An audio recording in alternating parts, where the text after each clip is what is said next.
조갑제 TV 시청자 여러분 안녕하십니까? 올해는 기념비적인 해입니다. 1953년 7월 27일 휴전으로부터 70년이 되는 해입니다. 그러니까 올해야말로 전후 70년이 되는 해입니다. 전후 70년 하면은 더구나 휴전을 기점으로 하면은 많은 사람들이 그냥 자동적으로 나오는 말이 있습니다. 동족상잔의 전쟁이었다. 동족상잔의 전쟁이었다. 이런 식으로 6.25 전쟁을 평가하면 안 됩니다. 다 세계에서는 한국전은 자유세계가 이긴 전쟁이라고 합니다. 오바마 미국 대통령도 클린턴 미국 대통령도 전쟁 기념일에는 항상 6.25 남침을 당해서 우리가 맞섰기 때문에 공산제국이 무너졌다. 위대한 승리의 전쟁이라고 이야기합니다. 그리고 미국 국방부에서는 이 한국전의 의미를 20세기의 3대 전쟁으로 평가합니다. 1차 세계대전, 2차 세계대전, 그리고 한국전입니다. 1차 세계대전은 제국주의의 종언을 고하는 전쟁이었습니다. 러시아 제국, 터키 제국, 오스트리아 제국이 무너졌습니다. 독일 제국도 무너졌습니다. 2차 세계대전은 나치, 파쇼, 군국주의가 무너졌습니다. 그럼 한국전쟁은 뭐냐? 한국전쟁으로 그 40년 뒤에 공산세계가 와르르 무너졌습니다. 소련은 핵무기를 가지고 있었지만 총 한 방 쏘지 못하고 핵무기를 껴안고 무너졌습니다. 그러니까 한국전에서 남침에 맞섰던 우리 이승만 국민, 국군, 트루만 대통령, 미군, 그리고 유엔 참전국들이 위대한 승리를 기록했다는 겁니다. 그러니까 올해는 전후 70년은 승리의 해로 축제의 기분으로 올해를 보내야 합니다. 올해는 감사하는 마음과 자랑하는 마음을 같이 가져야 합니다. 외국 사람들의 도움으로 우리가 살았다, 이런 이야기는 이제 그만해야 됩니다.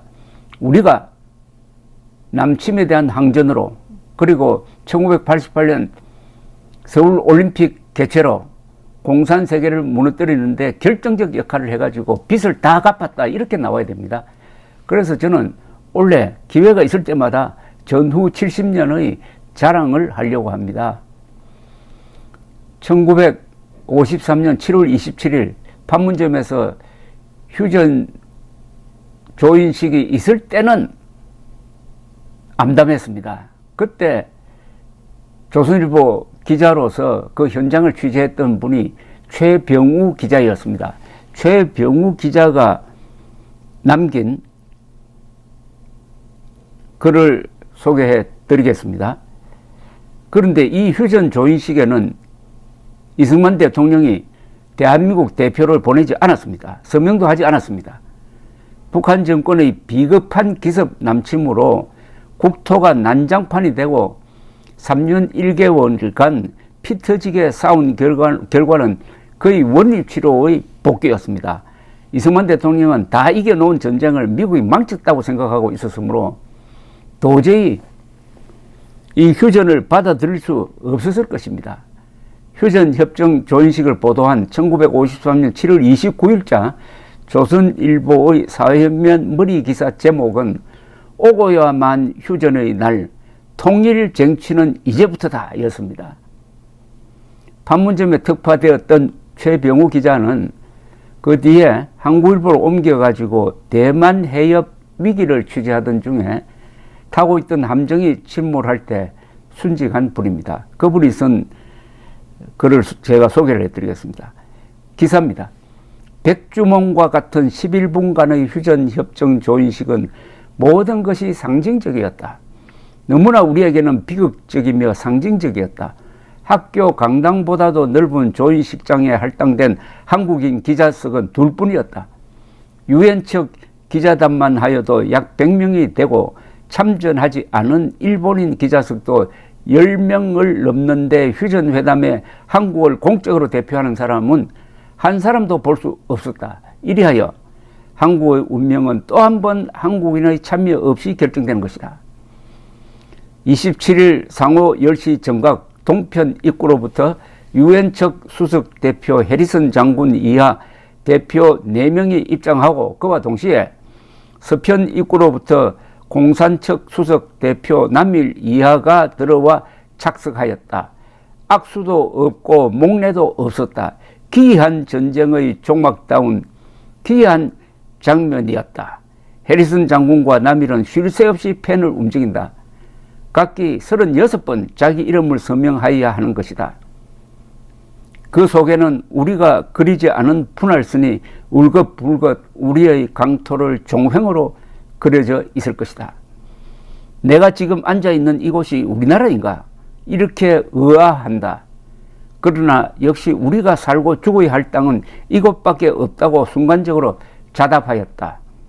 관례적인 합동 기념 촬영도 없이 참가자들은 해산하였다. 그때 최병우 기자는 그 휴전 그리고 그 뒤에 70년이 얼마나 위대한 스토리가 될 것인지 미처 예상 못했을 것입니다.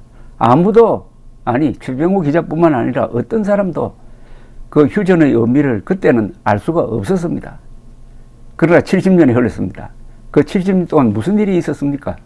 저는 항상 이 70년을 The greatest story ever told, 가장 위대한 이야기, 인류 역사상 가장 위대한 이야기라고 합니다. 그 위대한 이야기는 누가 만든 사람이 있을 것 아닙니까? 그 사람들은 가장 위대한 세대죠. 이승만, 박정희,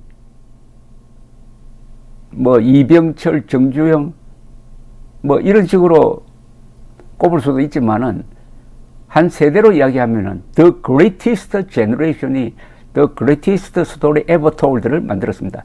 그리고 미국도 마찬가지입니다. 미국의 그때 국가지도부도 미국 역사상 최고의 수준에 도달한 분들이었습니다. 트루만, 메가더, 애치슨, 브래들리, 리치웨이, 워커, 벤프리트 이런 분이죠. 자, 그 70년 The greatest story ever told, 전후 70년은 우리에게 어떤 의미를 갖습니까? 제가 한번 정리를 해봤습니다. 올해는 1953년 한국전 휴전으로부터 70년이 되는 해입니다. 우리가 미국 등 유엔 회원국들과 손잡고 스탈린, 모택동, 김일성 새 악당의 침략과 맞서 싸운 한국전은 무승부로 끝나는 듯 했지만 그해 7월 27일부터 새로운 형태의 체제 경쟁이 시작되었고 이기고 있습니다. 우리가 한미 양국의 최고사령관 이승만, 트루만 대통령의 영도하에 세계 시민으로서 싸운 덕분에 자유세계가 냉전에서 최종 승리했습니다. 우리의 정의로운 항전으로 대만이 살았고 일본이 경제 부흥했으며 서독은 재무장하고 나토는 군사 동맹체로 강화되었습니다. 미국은 군사비를 4배로 늘려 본격적인 대소 군비 경쟁을 시작했고 한국은 폐허 위에 위대한 문명을 건설하였습니다. 난침 40년 뒤 소련 동구 공산제국은 군비 경쟁으로 경제적 기반이 무너지고 주민들의 삶이 피폐해지니 총 한 방 쏘지 못하고 핵무기를 껴안은 채 무너졌습니다. 소련과 동구 공산국가의 변화에 큰 역할을 한 것은 우리가 주최한 88 서울 올림픽이었습니다.